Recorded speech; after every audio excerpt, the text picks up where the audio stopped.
everyone, my name is Allie from the support team. In this video, we will cover how event statuses work in Tripleseat.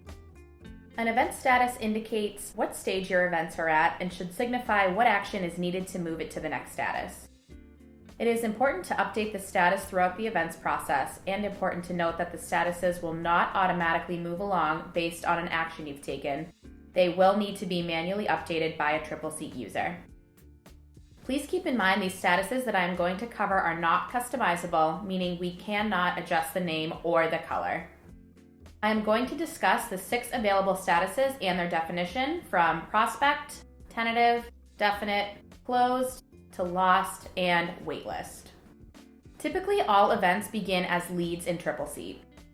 Either a lead that has come in off of your Tripleseat lead form or has been added manually by your team.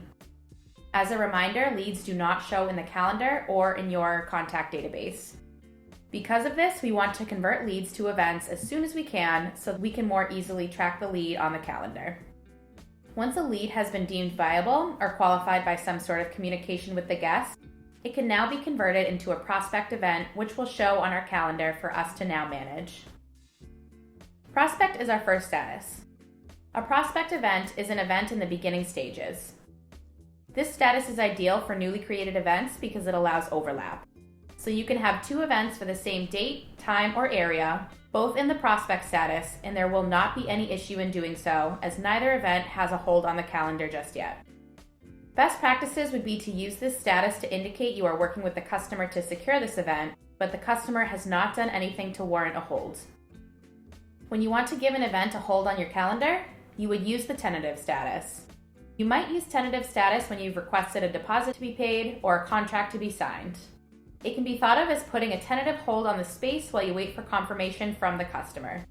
Typically, because the tentative status places a hold on your calendar, you cannot have multiple tentative events in the same area for the same time slot to prevent any overbooking. When the customer signs the contract and/or pays the deposit, you might move the status to definite, whatever confirms for you that this event is definitely going to happen. Next up, we have closed. This status is used when the event has taken place, all documents have been updated based on the event, and all payments have been recorded. When there are no further edits to make on an event, it can then be moved to closed. We recommend closing events after everything is updated so that when you filter your calendar or events tab by their status, any closed events signify to you and your team that no further action needs to be taken on this event. This way, we know we can accurately report on this event and do not need to collect any further payments. Closing an event in Tripleseat will lock the event from edits by most other users in the system. The next status is lost. This status is used for when an event was canceled or was originally in another status, like prospect, definite, or tentative, and never took place. For example, maybe the contact canceled the event because they were not feeling well. When you move an event to this lost status, you are able to record a lost reason from this dropdown, or you can manually type in a lost explanation right below. You are able to report on lost business and include the lost reasons. Best practices would be to set up the lost reasons as a drop-down list so that you can streamline your reporting results. Any admin user can manage this list in settings, preferences, and then selecting drop-downs. Moving an event to lost also hides the event from the calendar view, so you will not be seeing lost events with your events that are happening on the calendar, which would look very messy. Finally, the last status we have is the waitlist status. This is beneficial if there are 2 prospect events assigned to the same date, room, and time, and one needs to be moved forward to tentative. In order to move one to tentative, the other could be moved to waitlist. If the event we moved forward to tentative is ever moved to lost, the event that was on the waitlist will automatically be moved back to prospect, and the owner of the event will be notified. A benefit of the waitlist status is that you can have discussions with the client as well as create a proposal or a contract for them to review while they are waiting to see if they will move forward. Next, I want to show you the events page and how you can take a closer look at your events based on status. You can utilize this filters button to limit the statuses that you are seeing on this page.